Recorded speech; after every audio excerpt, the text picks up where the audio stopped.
So up here we've been looking at the oscilloscope, or the waveform view of a sound, where we can see the wave as it changes in amplitude across time, and time is on the domain, so this is a time domain representation. At the bottom we have a frequency domain representation, where we can lay out the entire spectrum of a sound. And we can show its composition as if it were built up of individual sine waves, each with its own frequency, listed here on the domain. So this is a frequency domain view. And the height of each spike, representing a sine wave, represents the amplitude of that sine wave component. And so if we look at a more complex sound, here's our sine wave. Here's a sawtooth wave. We can see that there's a lot more going on here than just one sine wave. And they're all lined up in integer multiples of each other. Here's a square wave. See all the individual spikes? So you can see some flexing and bleeding that comes as an artifact of this analysis technique. It's going to have these artifacts, and you're going to start hearing these artifacts as we start manipulating a sound in the frequency domain. But we can see each of these spikes are evenly spaced. They're integer multiples of this bottom frequency at 100 hertz. So this one is at 100 hertz, this one's at 200 hertz, 300 hertz, and so on. Each individual frequency component of that more complex sound is called a partial. A partial is one sine wave when it's considered as part of a more complex sound. If you've taken instrument lessons, you might have heard the term overtone before. It's not so useful in a general sense, but overtone refers to all the frequency components above the lowest one. The lowest one is the fundamental frequency. The harmonic series refers to a numerical sequence of integer multiples of something. It turns out to be significant for us for analyzing the timbre of a sound, the tone quality of a sound. What makes one instrument different from other instruments when they're playing at the same pitch and the same loudness. A sound with harmonic partials is going to sound singable. It's going to sound pitched. Like even if it's out of your voice range, someone might be able to sing it, or some musical instrument might be able to play that pitch. Harmonic partials, or just harmonics, are frequency components within a spectrum that align in a harmonic series.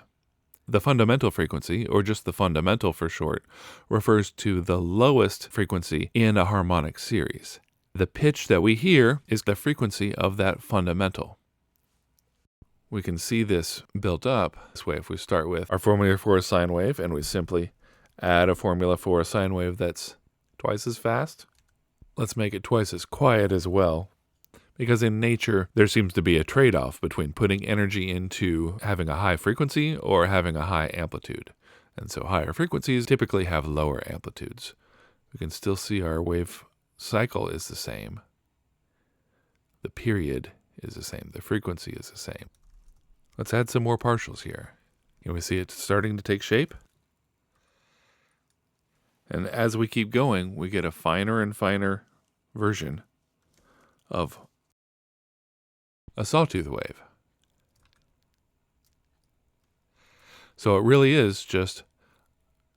can be described as a bunch of sine waves added together at integer multiples of each other.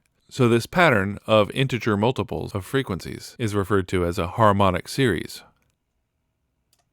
Many times the difference in waveforms, the shape of a wave across its cycle, just has to do with the relative amplitudes of each of its partials, or its overtones, the partials that are over the fundamental frequency. Some waveforms don't have every harmonic, but the partials that are left still align in a harmonic series. But some only have odd partials, odd-numbered harmonics. Can we see what shape we're getting here? We're getting a more and more fine version of a square wave, just by adding odd partials together. Some waveforms have the same partials, the same frequency components, but they differ in the amplitudes of each overtone, the partials above the fundamental. Here's an instance where phase matters. We don't hear the phase directly, but we can see some partials are multiplied by -1. They're upside down, or they start by going down, and instead of going up, then they add together and interfere with each other differently, and we end up with our triangle wave. So let's listen to these. Here's our sine wave. nice and smooth waveform, and we see one spike in our frequency domain view. Here's our sawtooth wave.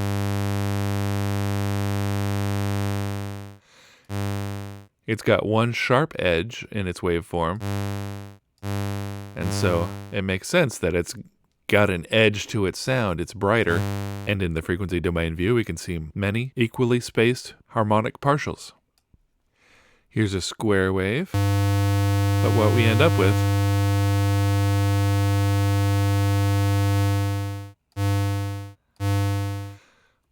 with something that's edgier. Maybe we grab it as a hollow sound, closer to a clarinet. And if you look, we can see that the partials are evenly spaced, but they're missing every even-numbered harmonic. Here's the fundamental. Here's the next harmonic at 300 Hertz, then 500 Hertz, 700 Hertz, 900, 1100, 1300, 1500. Here's a triangle wave, which we made by taking a square wave, all the odd-numbered harmonics, making them quieter and inverting the phase of every other one. So you might hear in the hollowness that it's only got odd partials.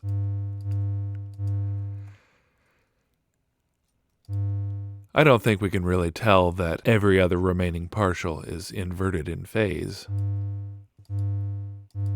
But we can tell that the high frequencies roll off, they become quieter much more quickly across the frequency spectrum. So we've talked about the harmonic series and harmonic partials. Well, what about inharmonic partials?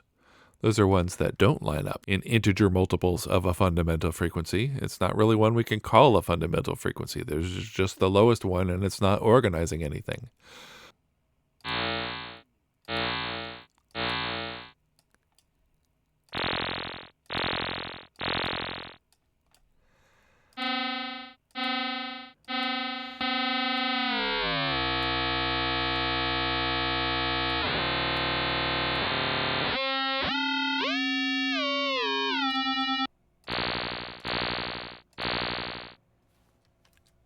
So this view of a sound, considering it in the frequency domain, lays out all the possible frequency components of a sound from low frequency to high frequency, just like we like to view visible light in a spectrum of color.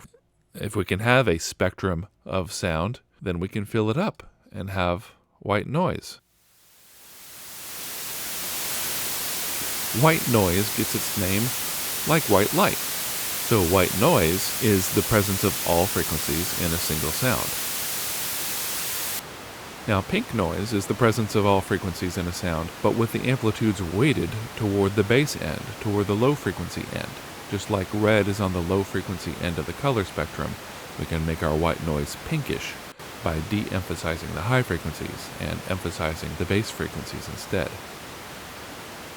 Other color labels for noise, well, we could imagine a blue noise or a bluish noise that would emphasize the high frequencies instead of the low frequencies.